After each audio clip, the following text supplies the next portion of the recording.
નમસ્કાર, YNN ન્યૂઝમાં આપનું સ્વાગત છે। સમાચારમાં વાત કરીએ તો મહારાજા સયાજીરાવ યુનિવર્સિટીની કોમર્સ ફેકલ્ટીમાં એસવાય અને ટીવાય બીકોમમાં 75% હાજરીનો નિયમ ફરજિયાત ન કરવા એજીએસયુ દ્વારા ડીનને રજૂઆત કરવામાં આવી હતી।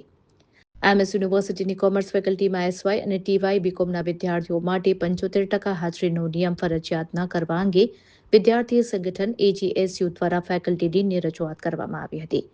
કોમર્સના અનેક વિદ્યાર્થીઓ સીએ, સીએસ જેવા પ્રોફેશનલ કોર્સ કરે છે, સરકારી સ્પર્ધાત્મક પરીક્ષાઓની તૈયારી કરે છે, તેમજ ઘણા વિદ્યાર્થીઓ ઘરની નબળી આર્થિક પરિસ્થિતિને કારણે નોકરી પણ કરે છે।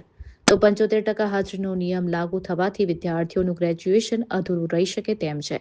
તેથી અત્યાર સુધી જે વ્યવસ્થા ચાલતી હતી તે જ રીતે વિદ્યાર્થીઓ પોતાનો અભ્યાસ પૂર્ણ કરી શકે તે માટે હાજરી ફરજિયાત ન કરવા માંગ કરાઈ છે।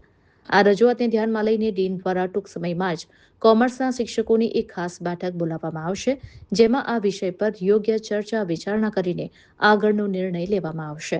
Reporter Rahul Rajput. Students union આ એક વિદ્યાર્થી સંગઠન દ્વારા મને આવેદનપત્ર આપવામાં આવ્યું છે અને એમાં 3 મુદ્દાઓ આવરી લેવામાં આવ્યા કે જે બાળકોને સીએ, સીએસ, આઈસીડબ્લ્યુ કરવું છે, જે બાળકો નોકરી કરે છે એ લોકો બપોરના ટાઈમે એસવાય બીકોમ કે ટીવાય બીકોમ નથી કરી શકતા વ્યવસ્થિત। તો હવે મારી વાત એટલી જ છે કે આ એટેન્ડન્સ 75% એ નિયમ પહેલેથી છે। યુજીસીએ કમ્પલસરી આ નિયમ કરેલો છે। મારા ડીન થયા પછી મેં ઇમ્પ્લિમેન્ટ કરવાનું ફેબ્રુઆરી મહિનામાં જાહેરાત કરી હતી। તો આ એકદમથી આવેલો નિયમ નથી, છતાં પણ આ નિયમ ચુસ્તપણે અમલ કરવો એવું ફેકલ્ટી ઓફ કોમર્સની મિટિંગમાં બધા ટીચર્સ, હેડ, ડીન બધા ભેગા થઈને નક્કી કર્યું છે। તો ફરી એક વખત હું ડીન તરીકે ફેકલ્ટીની મિટિંગ બોલાવી, ત્યાં અમે ચર્ચા કરી અને પછી આનો જવાબ છેલ્લા 1 અઠવાડિયામાં આપશું એવું નક્કી કર્યું છે।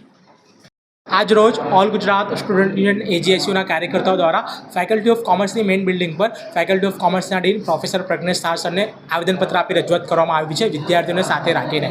ફેકલ્ટી ઓફ કોમર્સમાં ડીન સર દ્વારા જે 75% જે અટેન્ડન્સ ફરજિયાત કરવામાં આવ્યું છે તે ખૂબ સારી વાત છે। વિદ્યાર્થીઓ જ્યારે સ્કૂલનું અભ્યાસ સમાપ્ત કર્યા પછી યુનિવર્સિટીમાં આવે તો ખરેખર યુનિવર્સિટીની મજા સૌથી પહેલાં તો એ લોકો માણી શકે।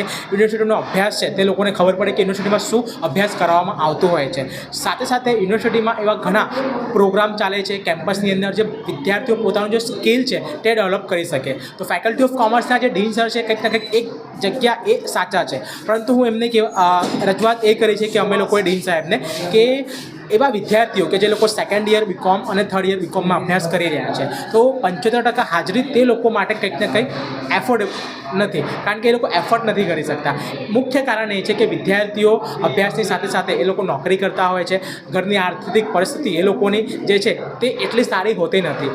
પ્રોફેશનલ અભ્યાસ જેમ કે સીએસ, સીએ, સીએમએ લોકો કરતા હોય છે, એની સાથે સાથે વિદ્યાર્થીઓ ગવર્મેન્ટ કોમ્પિટિટિવ પરીક્ષાની પણ તૈયારીઓ કરતા હોય છે। તો આ 75%નું જે અટેન્ડન્સનું જે ક્રાઇટેરિયા છે તે સેકન્ડ યર બીકોમ અને થર્ડ યર બીકોમમાં લાગુ ન કરવામાં આવે તેવી અમારી આજરોજ એમના સમક્ષ જે રજૂઆત છે તે હતી।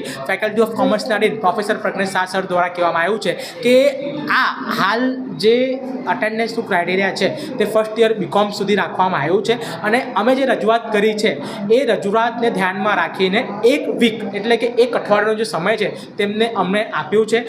ફેકલ્ટીના દરેક બિલ્ડિંગના કોર્ડિનેટર જોડે, દરેક ડિપાર્ટમેન્ટના હેડ જોડે અને ફેકલ્ટીના દરેક પ્રોફેસર જોડે ચર્ચા અને વિમર્શ કરીને આવનારી સોમવારના દિવસે જે નિર્ણય છે 75% હાજરીને લઈને તે ફેકલ્ટી ઓફ કોમર્સના ડીન સર દ્વારા આપવામાં આવશે અને અમને આશા છે કે આ જે નિર્ણય આવશે તે વિદ્યાર્થીઓના હિતમાં અને એમના લાગણીમાં નિર્ણય હશે।